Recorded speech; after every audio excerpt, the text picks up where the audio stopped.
Dawn laid a thin, colorless light over the approach route, the kind that makes everything look calm even when nothing is calm. Ahead was open ground, no visible movement, no muzzle flashes, no obvious wire or obstacles. It looked empty in the way battlefields sometimes do just before they take a life. The men staring across it understood the oldest deception of modern war. Visibility is not safety. What kills you is often what you cannot see. At the front of the column, a lead tank hesitated, idling in place as if listening. Its crew could fight what they could identify: guns, armor, silhouettes on a ridge. But the real enemy here was buried, silent, and patient. Minds do not announce themselves. They wait with the calm of objects that do not fear return fire. One wrong yard of track, one careless angle of approach, and momentum becomes wreckage. The tank's pause was not cowardice. It was arithmetic. Infantry spread instinctively, widening their spacing as though distance between bodies could dilute fate. They stepped like men crossing ice, careful, testing, placing each boot with a kind of negotiated courage. The ground did not look different. That was the problem. A minefield rarely declares itself with certainty. It declares itself through absence, an emptiness that feels too deliberate, a silence that seems curated. Every footfall carried a question. Every step asked the earth to be honest. Then, from behind the waiting armor, a stranger arrived. A tank rumbled forward, fitted with something that looked almost obscene in the morning light. A rotating drum mounted at the front, and from it hung chains, dozens of them, swaying and clinking like a grotesque curtain. It did not resemble a weapon in the classical sense. It resembled a piece of industrial machinery dragged into a place where men preferred clean categories: gun, shield, target. The laughter came quickly, because laughter was a reflex against uncertainty. A chain whip, someone muttered, as if naming it made it harmless. It looked like a carnival invention welded onto serious armor, loud, impractical, almost theatrical. Ridicule was easier than belief. Belief would mean admitting how frightened they were of the ground itself and how desperate they were for something, anything, that could force the earth to reveal what it hid. The drum began to spin. At first, the chains lifted and fanned outward, then snapped down with a violent rhythm, striking the soil ahead of the tank in rapid, savage beats. The sound was not like gunfire. It was like interrogation, metal demanding answers from dirt. Dust rose in pale sheets. The chains hammered the field with method, not fury, beating every yard as if the ground had to be convinced to confess. And then the first mine detonated, not beneath the tank, but in front of it, a controlled forward blast that tore the morning air open with sudden heat and soil. Hell answered. But the flail tank did not die. It kept moving, chains still striking, as if the joke had been built for the moment when jokes stopped being affordable. Because now the men behind it understood the real question. If this strange machine could survive the Earth's hidden violence, could it carve a path through what had been designed to stop them? Mines were the war's most patient weapon. They did not chase, did not fire, did not reveal themselves with sound or light. They simply waited, cheap and small, capable of stopping expensive momentum with a force that seemed almost unfair. A tank could be the product of factories, steel quotas, and months of labor. A mine could be laid by a handful of men in an afternoon. And when it worked, it did not merely damage a vehicle, it halted an entire plan. The power of mines was not measured only in casualties. Often they did not need to kill to win. They only needed to delay, channel, and terrify. A single detonation could create a traffic jam of armor, force engineers forward into exposed ground, and give defenders the minutes they needed to reposition guns and concentrate fire. Mines turned time into a weapon. They made the attacker pay interest on every yard of advance. Armies learned quickly that a mined road was not a road at all. It was a decision point forced by unseen hands. Advance and risk destruction. Halt and invite artillery. Detour and become predictable. Even before a mine detonated, suspicion began to shape behavior. Vehicles slowed. Columns widened. Men stared at soil as if it were an enemy face. The earth itself became part of the defender's order of battle, an accomplice that could not be suppressed. Combat engineers had methods, and in calm conditions those methods worked. Probing with bayonets and rods, metal detectors sweeping in careful arcs, marking lanes with tape, stakes, and chalk, manual clearing done inch by inch, as deliberate as surgery. But battle rarely granted calm. The front was loud, hurried, and watched. Under fire, slow clearing became suicidal. The minefield did not exist alone. It existed under machine guns, mortars, and snipers trained to punish anyone who tried to solve it. And when pressure demanded speed, bypass routes became their own danger. A detour around a suspected belt might avoid the mines, only to funnel vehicles into the exact ground the defender had prepared for that reaction. Minefields were often laid to shape decisions, not merely to destroy vehicles. They were a language spoken in obstacles. Turn here, slow here, bunch up here. They made even intelligent choices feel like traps. This was the moral cruelty of the weapon. Mines took ordinary ground, fields, roads, orchard paths, and filled it with suspicion. They made the simplest act of movement feel irrational, as if courage itself had become a kind of negligence. A soldier could face bullets because bullets came from someone, somewhere, and could be answered. But a mine came from nowhere visible. It did not fear return fire. It did not negotiate. It waited for a mistake. So the need emerged for something harsh, almost brutal in its concept. A machine that could do violence to the earth so men did not have to. Not a weapon that fought the enemy directly, but a method that forced hidden danger to reveal itself on terms the attacker could survive. Because until the ground could be made to confess, every advance was only a gamble dressed in steel. The idea began with a brutal simplicity, one that did not require new chemistry, only a new way of thinking about distance. If a mine's power came from detonating beneath a vehicle, then the answer was not to make the tank invulnerable. It was to make the detonation happen somewhere else. Trigger the blast in front of the tracks, at a controlled standoff, and the mine loses its preferred geometry. The tank might still feel the shock, but the catastrophic rupture, the kind that tears open a belly plate and stops an advance, could be avoided. To do that, the machine had to touch the ground before the tank did. A rotating drum was mounted ahead of the hull, and from that drum hung chains, heavy, swinging lengths of metal designed to strike the earth with force. As the drum spun, the chains whipped outward and down, hammering the soil in a relentless pattern. Their job was not subtlety, it was brute interrogation. Any pressure fuse, any buried trigger point, was to be forced into premature confession. The result looked primitive, almost embarrassing. Metal, motion, and noise, more like agricultural machinery than the polished elegance armies preferred to associate with modern weapons. It churned dust, snapped chains against stones, and announced its presence with a clatter that could be heard across open ground. In a war where stealth and surprise were treasured, it seemed absurd to build something so loud that it practically advertised, "Here I am. Shoot me first."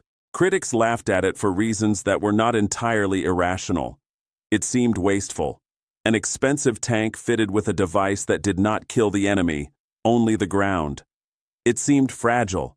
Chains could break, drums could jam, bearings could fail under constant vibration, and it seemed too theatrical for serious warfare, like a carnival weapon welded onto armor because someone had run out of proper ideas. Mockery was easy, because the flail looked like desperation made visible. Engineers, meanwhile, worried in quieter language. They counted weight, because weight meant strain on engines and transmissions already pushed near their limits. They thought about maintenance, because a mechanism that struck the earth hundreds of times a minute would wear itself down quickly.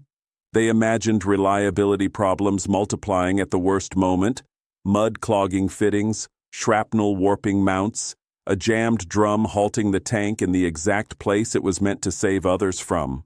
The fear was not only that the device would fail, it was that it would cripple its own vehicle and create a wreck in the mouth of the breach. And yet, beneath the noise and the ugliness, the logic was unmistakably modern.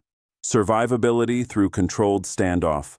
Risk managed by repeatable method. A machine that transformed a minefield from fate into a procedure. It did not promise perfection. It promised something more valuable in combat, a way to make progress possible when waiting and improvisation were both forms of defeat. The irony settled in slowly, the way battlefield truths often do. The ugliest idea is often the one built for the ugliest problem, because some problems cannot be solved with elegance. They can only be solved with force applied in the right place, again and again, until the ground gives up its secrets. Commanders were not allergic to new ideas. They were allergic to new ideas that failed in front of everyone. Novelty has a particular danger in war. When it works, it creates hope. When it fails, it destroys confidence faster than the enemy can. A broken promise is heavier than a missing one.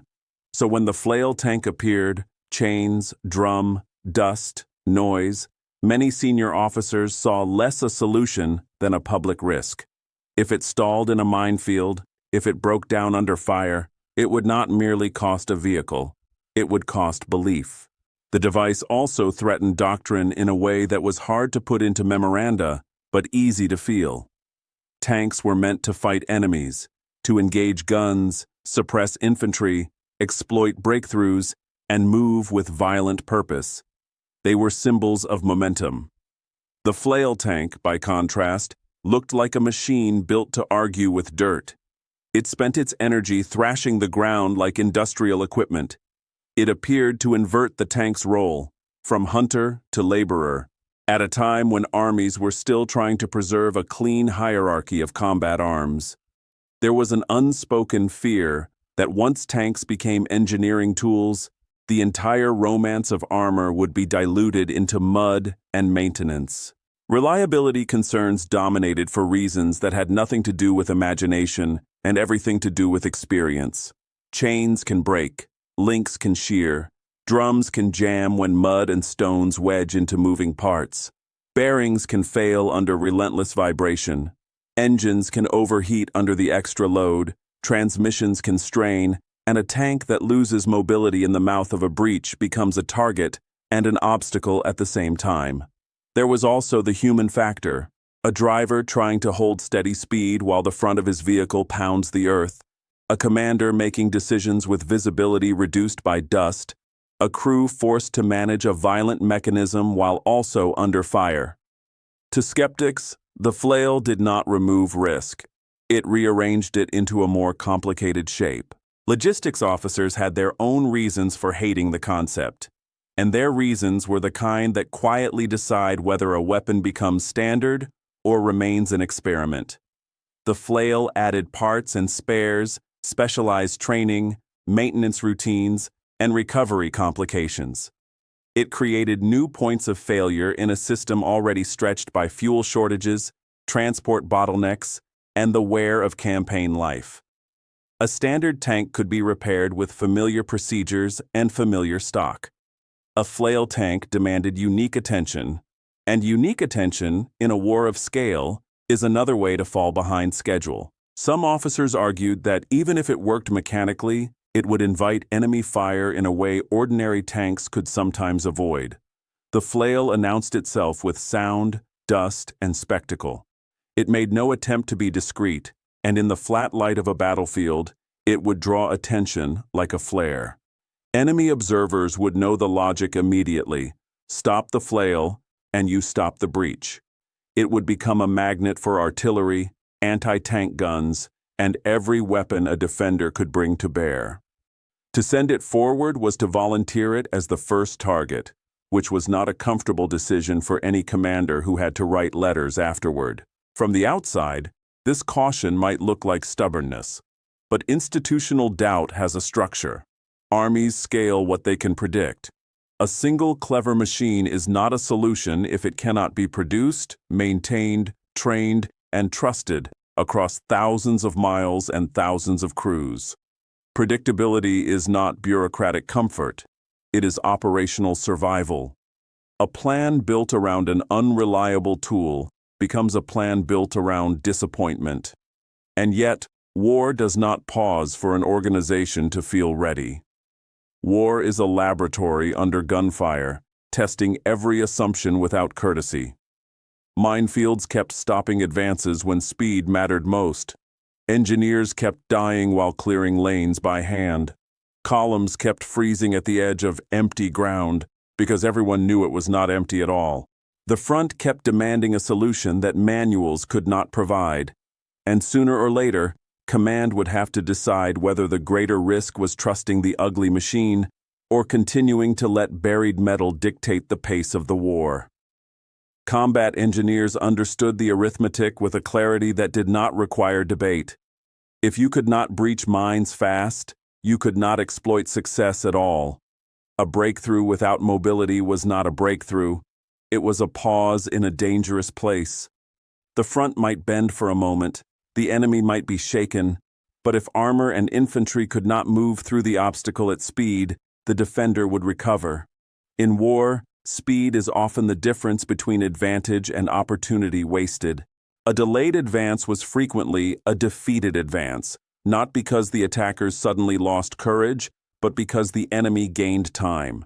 Time meant repositioned anti-tank guns. Time meant fresh reserves moved into the threatened sector.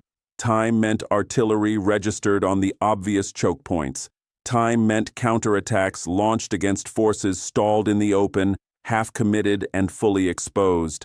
Mines did not need to stop an offensive forever. They only needed to slow it long enough for the defender's system to reassemble itself. That is why engineers and crews kept returning to the ugly idea. They were not chasing elegance, they were chasing tempo. They accepted, often without romance, an unglamorous role. Not tank duels at long range, but pathway creation, making war possible for everyone behind them. A flail tank was not built to dominate the enemy in a direct exchange of fire. It was built to dominate the ground. And dominating the ground was sometimes the most decisive act in an entire operation. The chain whip became a promise of movement. A minefield, once treated like a wall, could be turned into a lane, narrow, violent, and temporary, but real. That lane was not just a technical achievement, it was a shift in psychology. When men believed a lane could be cut, they approached mined ground differently. They planned, coordinated, and waited for procedure instead of improvising panic. Even the promise of a method reduced the mind's greatest power, the ability to freeze decisions. Training therefore focused on procedure with almost clinical seriousness. The crew learned speed control, because too fast meant the chains might skip and leave mines untouched. Too slow meant the flail tank became a stationary target, hammered by guns while it worked. They learned spacing, because a cleared lane invited a dangerous instinct, vehicles bunching up behind the perceived safety of the machine. They learned coordination with infantry and supporting tanks, because the flail could not protect itself from everything, and a stopped breach vehicle meant a stopped assault. Precision mattered not because the machine was delicate, but because the consequences were. Breaching was a form of concentrated vulnerability. It gathered men, vehicles, and attention into one narrow corridor. A single error in speed, alignment, or timing could turn a controlled detonation into a catastrophe. The minefield did not forgive impatience. And the enemy, watching, did not forgive success. Underneath all of it was a deeper belief that shaped the engineers' insistence. Technology in war is not always about killing. Sometimes it is about permission to move. Mines were a weapon that won by waiting, by turning forward motion into hesitation. The flail's purpose was to reverse that relationship, to make waiting belong to the defender again, while the attacker reclaimed the ability to advance. So the flail tank was issued not as a miracle and not as a symbol, but as a tool. One that might keep an offensive from dying in place at the exact moment it needed to be alive. It was built for the ugly truth that campaigns are often decided not by what an army can destroy, but by what it can traverse. And somewhere ahead, defensive planners were still relying on no-go ground as if it were permanent, unaware that a machine was being prepared whose entire purpose was to make the earth temporary. Defensive planners loved mines for the same reason tired men love locks. Mines did their work even when soldiers could not. They did not require alert eyes at midnight or steady hands in rain. They did not complain, did not falter, and did not sleep. Once buried, they became a kind of unpaid guard force, silent discipline planted into the soil, ready to punish movement long after the men who laid them had moved on. But minefields were rarely laid at random. They were placed to shape the battlefield, to make an attacker move the way a defender wanted him to move. A mined approach pushed vehicles toward the open road. A mined field edge narrowed choices until columns were forced into predictable lanes, and those lanes were covered by anti-tank guns waiting at measured distances, by machine guns already sighted, by artillery with ranges marked and rehearsed. A minefield was not only an obstacle, it was a steering wheel. Over time, defenders began to treat mined approaches as effectively sealed. No-go ground became more than a phrase. It became a planning assumption, a line drawn in the mind that felt as real as a river or a cliff. Geography turned into control without needing constant manpower to enforce it. If an approach was mined heavily enough, it could be left thinly guarded, freeing guns and infantry to strengthen other sectors. In a war of limited resources, anything that allowed forces to be allocated elsewhere felt like strategic intelligence. That confidence hardened into routine. "They won't come through there," became a sentence spoken with the calm of experience. It appeared in staff discussions, in map markings, in the quiet decisions that determine where reserves wait and where patrols are sent. The minefield, once a tool, became a belief, an invisible wall that allowed defenders to sleep a little easier and concentrate their attention on the routes they thought mattered most. This is where arrogance enters, not as swagger, but as engineering faith. The obstacle becomes trusted under all circumstances. The defenders begin to believe their own design is permanent. They forget that every obstacle is a hypothesis. This will stop them. And war is a relentless examiner. It tests hypotheses with steel, smoke, and invention. Because obstacles are only absolute until someone invents a method to make them temporary. Mines can be bypassed, lifted, detonated, or neutralized. The moment an attacker gains a repeatable method to breach at speed, no-go ground stops being a law and becomes merely inconvenient terrain. And the defender's greatest vulnerability appears where he feels safest, in the assumptions he no longer guards. The stage was set for that kind of reversal. A weapon meant to deny movement had shaped entire defensive plans. But somewhere in the attacker's rear areas, crews were training on a machine built for one purpose, denying denial. And when that machine rolled forward, the ground the enemy had trusted to hold might be forced, violently, to betray him. Breaching a minefield was never a single task. It was a stack of simultaneous demands, each one unforgiving. You had to clear mines, but also survive fire. You had to keep moving, but also keep direction. You had to create order in a place designed to create panic.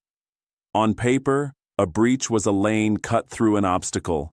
In reality, it was a moment when time, geometry, and fear tried to compress an entire assault into a narrow, lethal corridor. The flail tank entered that corridor first, and the crew understood what that meant. Their job was not to outshoot the enemy. It was to argue with the ground while the enemy tried to kill them for doing it. The drum spun, chains striking ahead in hard, repetitive blows, and the driver held speed as if holding a fragile line. Too fast, and the chains could skip, leaving mines untouched beneath the surface. Too slow, and the tank became a stationary demonstration for every gun the defender had sighted on no-go ground. Somewhere between those extremes was a precise tempo, measured not by bravery, but by method. Very quickly, the world outside the tank became a haze of dust and thrown earth. Each chain impact lifted soil into the air. Each detonation added more smoke, more debris, more confusion. Visibility degraded until the driver saw the field through a shifting curtain, the horizon reduced to shapes and color. He navigated by instruments when he could, by landmarks when they remained visible, and by trust in procedure when neither was reliable.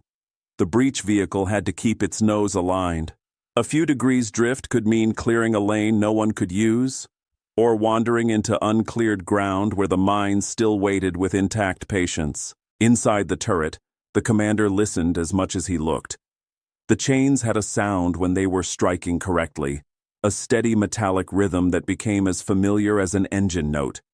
It was almost a heartbeat, one that told him the machine was doing what it was built to do. When the rhythm stayed consistent, it meant control.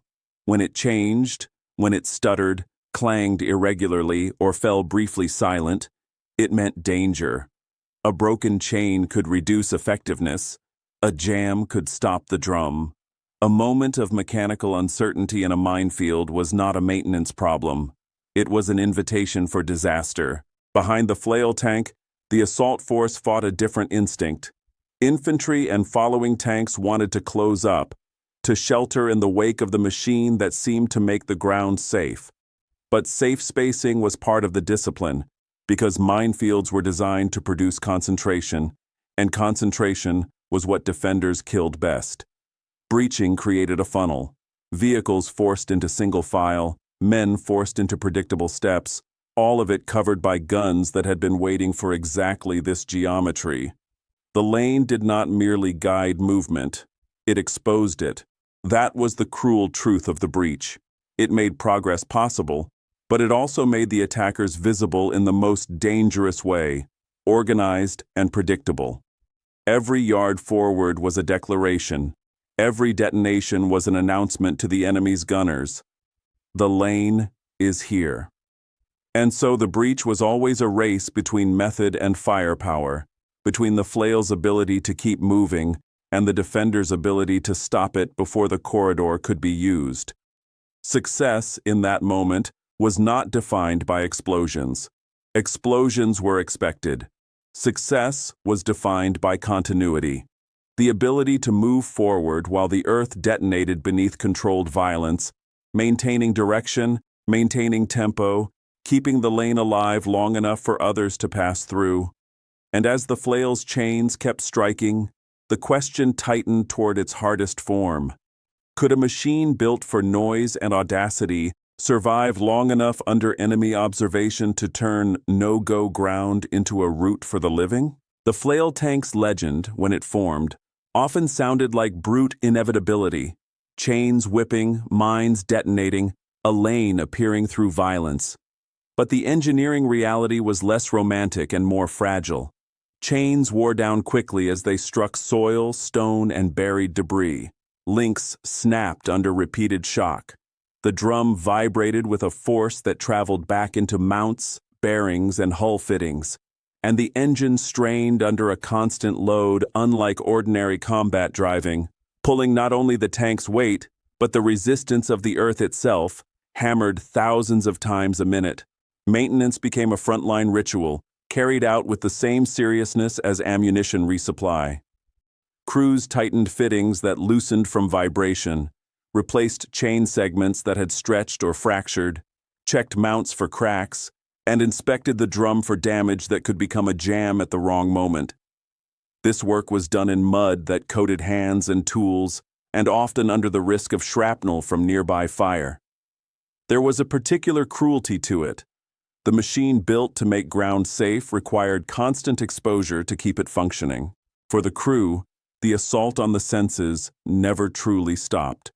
The flail's noise was not background, It was a sustained metallic roar that rattled teeth and filled the body with vibration. Dust seeped into vision, into lungs, into every seam of clothing. Shock traveled through the hull with each impact and each detonation, reminding everyone inside that their job depended on explosions happening close, but not too close. The difference between controlled violence and catastrophe could be measured in a yard, sometimes less. In the quieter moments between actions, if such moments existed at all, the cost appeared in small human signs. A mechanic would climb down from the front assembly after a repair, wiping grit from his hands, and those hands would shake. Not from weakness, from fatigue accumulated in hours spent working beside a device that turned the earth into a constant threat. Repairing the flail was not like fixing a truck in a depot. It was maintaining a living argument against mines, under conditions where failure had immediate consequences for everyone behind you. The enemy understood the flail's importance as quickly as the attackers did. Observers did not need to read manuals to grasp the logic. Stop the flail tank and the breach collapses. So the flail became a magnet for attention. Anti-tank guns ranging in on its silhouette, artillery searching for the churned dust that revealed its lane, machine guns lacing the approaches to punish any crew forced to dismount. It was the opposite of stealth. It was a machine that survived by being hard to ignore and harder to neutralize quickly. That is the operational truth. The flail was not a weapon of subtlety. It was a weapon of audacity, loud enough to announce itself, vulnerable enough to demand protection, and valuable enough to be hunted first. Yet the method endured because it offered something war rarely grants: repeatability. It could be taught, it could be performed, it could be done again tomorrow. Not because it was gentle, but because gentleness was impossible. And in a minefield, a repeatable brutality was sometimes the only form of mercy available. At first, flail tanks appeared on battlefields like improvisations, rare machines pushed forward when nothing else could solve the problem in time. But wars do not remain improvisational for long. They turn what works into procedure. As reports accumulated and commanders watched breaches succeed where assaults had previously stalled, the flail began to move from the margins into the plan. It stopped being a desperate tool summoned at the edge of failure and became something integrated, scheduled, protected, and expected. With that shift came structure. Breach packages formed, not as theory, but as necessity made organized. The flail tank went forward first, because nothing else could safely argue with the ground. Engineers followed close behind, ready to mark lanes, remove residual hazards, and correct what the drum could not fully solve. Infantry moved alongside and behind, not as passengers, but as guards, watching hedgerows and ridgelines for the anti-tank teams that understood exactly where to aim. Smoke was arranged to blind enemy gunners. Artillery suppression was timed to pin the weapons that threatened the breach vehicle most. And reserves waited behind the lane, because a breach without exploitation was merely noise in a field. The lane had to become movement. Timing became everything, because the breach was temporary by nature. A minefield could be cut, but it could also be remined, shelled, or blocked by wrecks. Defenders could shift guns, bring down artillery, or collapse fire onto the narrow corridor that the flail revealed through dust. So the assault had to be synchronized in minutes rather than hours. Suppress enemy guns while the lane was being carved, then push through before the defense could reseal the opening. A breach that paused became a breach that died. In that compressed window, coordination took on a kind of surgical precision. An artillery officer and an engineer might stand over a map or a scratched field sketch and speak in clipped phrases: grids, timings, smoke rounds, lifts, and shifts. They did not have the luxury of poetry. Their work was choreography under pressure. Synchronized violence meant to protect a machine whose purpose was not to kill, but to make killing and movement possible. If the artillery lifted too early, the flail would be destroyed. If it lifted too late, The following forces would be pinned behind their own dust and smoke, unable to exploit the lane they had paid for. As doctrine adapted, something changed in soldiers' minds. Minds became less absolute. They did not become harmless, and no honest veteran claimed they did. But they became negotiable. Ground that once felt impossible began to feel like a problem that could be worked. That psychological shift mattered because minefields were designed to win before contact, by freezing the attacker with doubt. When an army believes it can breach quickly, doubt loses some of its power.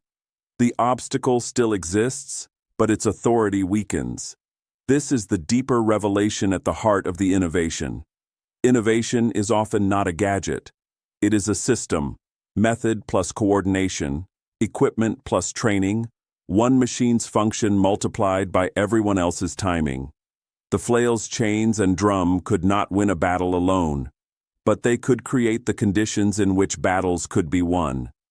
A lane cut through mines was only the first step. The decisive step was what followed, and how quickly. And that is why the chain whip stopped being a joke. It transformed minefields from fate into work. Dirty, violent work, performed on schedule, protected by doctrine, and followed by movement that did not ask permission from buried metal.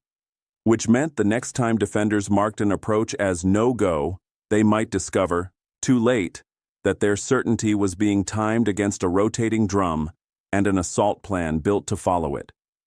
The assault began the way defensive planners expected it to begin, at the edge of mined ground deliberately chosen to slow and bleed an attacker. The approach was not a mistake on the map. It was a trap by design.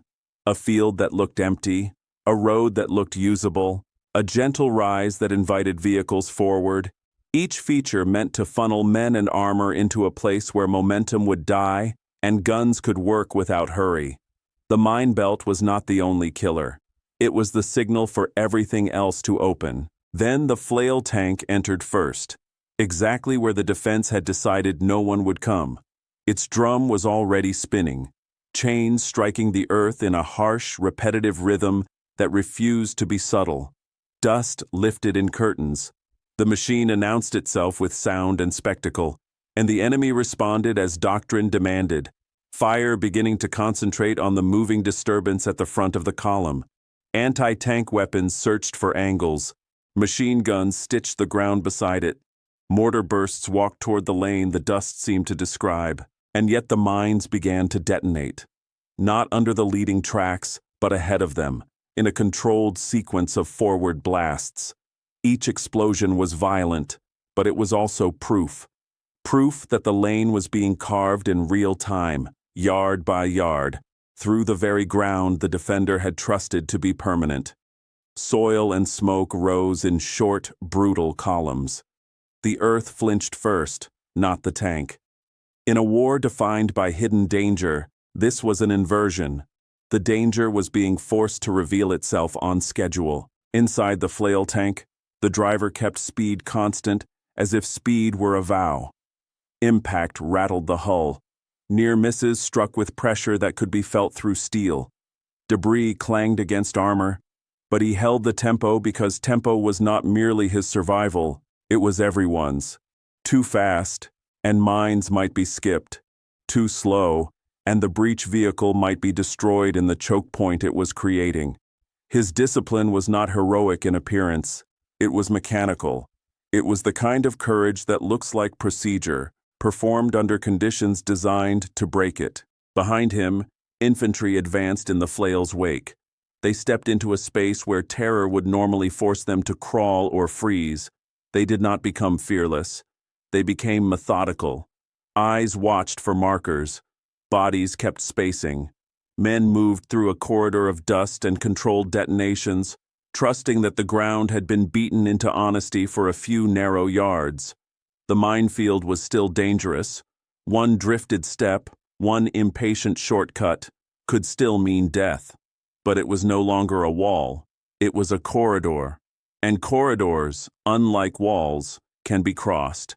This was the turning truth the defense had not planned for. Its no-go ground was being converted into go now in front of watching guns and astonished observers. The obstacle that had been meant to buy time was now being turned into a race. Because once a lane exists, the defender must answer a new question immediately. Can he destroy the corridor faster than the attacker can pour through it? The breach widened the way wounds widen. Under pressure, under heat, under attention. Enemy guns found their rhythm. Smoke folded over the field in dirty layers. Chain impacts continued like a mechanical chant, and mines erupted ahead in violent, timed bursts, as if the ground itself were speaking in punctuation, short sentences of fire and soil inside a longer sentence of movement. Nothing about it looked controlled from a distance, and yet control was exactly what the assault depended on. The flail tank took hits as it worked. Shrapnel scarred its armor, impacts bent fittings and loosened mounts. Chains snapped and flung away into the dust like severed nerves, reducing the flail's reach by inches that mattered. The drum vibrated under strain, and the whole front assembly shook as if it wanted to tear itself from the hull.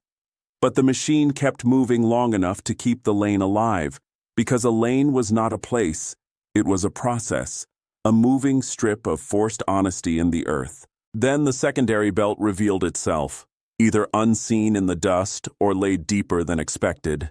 The detonations began again, closer, more crowded. The field proving that minefields were seldom singular. It was the defender's deeper patience, waiting behind the first line of waiting. The flail pushed forward anyway, because stopping meant stagnation, and stagnation meant death.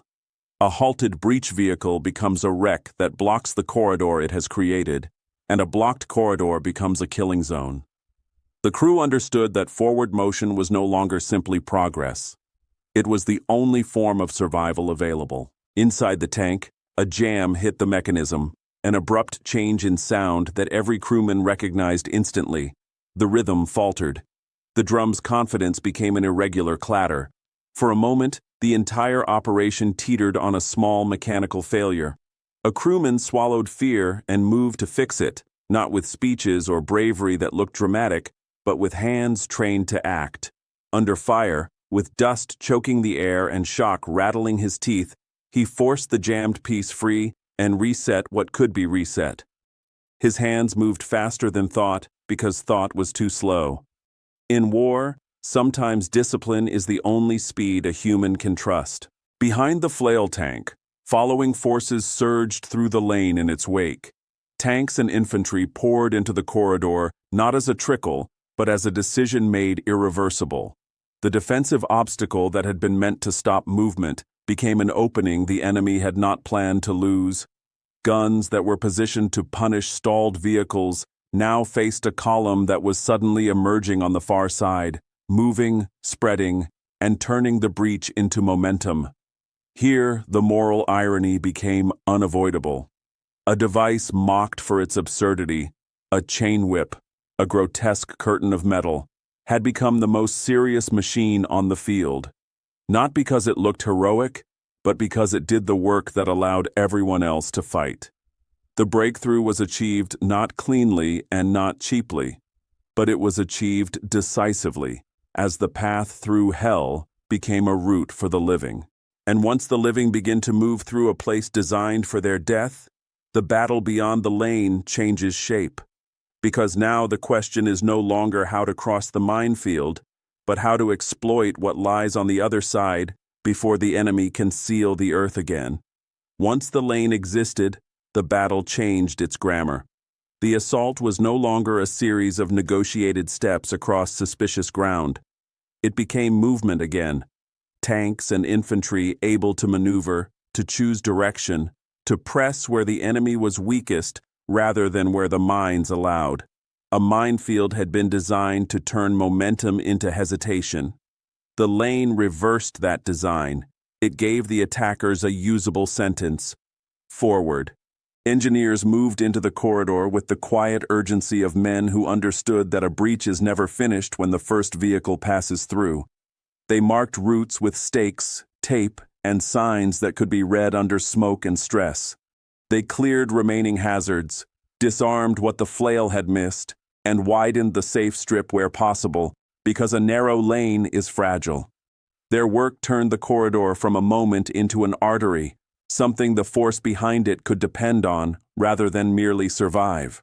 The enemy responded as defenders always do when an obstacle fails. They tried to reassert control through new methods. Shellfire began to search for the churned earth that revealed the lane's location. Mortars dropped into the corridor to turn it into a graveyard. Attempts were made to remine approaches, to block the passage with wrecks, or to isolate the breach by attacking its edges. The attackers learned quickly that a lane had to be defended like a bridge. It was not merely an opening, it was a lifeline. Lose it, and everything behind it collapses back into delay. In the middle of this effort, a commander looked back at the churned ground and saw more than torn soil and smoke. He saw a change in his own men. The breach had not only solved a technical problem, it had altered the atmosphere of decision-making. Before the lane, Minefields imposed a kind of mental tax. Every order slowed by uncertainty, every advance shadowed by the fear of invisible death. After the lane, that tax was reduced. Men still knew the ground could kill them, but they also knew the ground could be forced to confess. That knowledge mattered as much as any marker stake. The flail tank's crew, meanwhile, existed in the aftermath as exhausted silhouettes. Their work was rarely visible to headlines because it did not look like triumph. It looked like repetition, noise, dust, detonations, and the steady insistence on procedure. Yet it was decisive. Without them, exploitation could not begin. Without exploitation, breakthroughs remained theoretical. This is the systemic lesson combat engineering teaches, again and again. Mobility is often the real objective. Killing an enemy is one form of victory. Moving where he did not expect you to move is another. And sometimes the second decides the campaign. And as the turning point settled into consequence, one truth became unavoidable for both sides. Once minefields lose absolute power, defensive planning must change its entire logic, because no-go ground is only no-go until someone builds a way through it. The flail's most immediate change was not in the soil, it was in men. Soldiers who once froze at the edge of mined ground began to move with procedure. Fear did not vanish. It rarely does. But it was displaced by method, and method is one of war's few honest comforts. A minefield still demanded respect, still punished carelessness, still turned ordinary terrain into a moral question. Yet now there existed a sequence of actions that could be followed: spacing, signals, markers, lanes, steps that transformed panic into something closer to work. Infantry learned to trust lanes and marking systems the way sailors learned to trust buoys in bad weather. Engineer signals became a language: where to step, where not to step, when to halt, when to pass.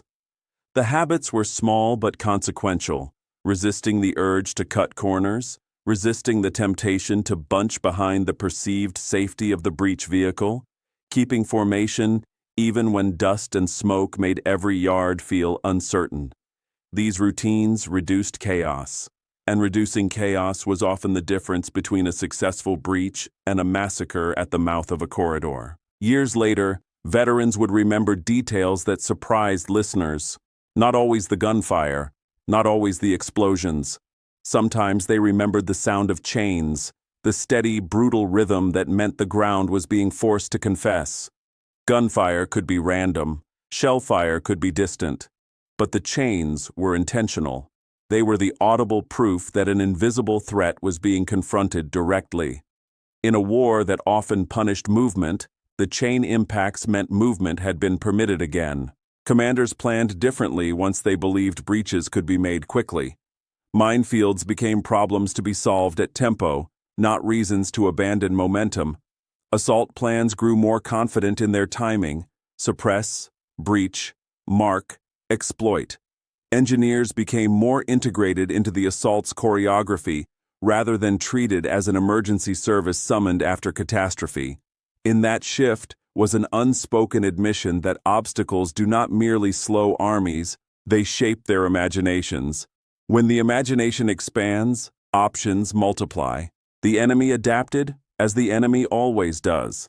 Obstacles became layered.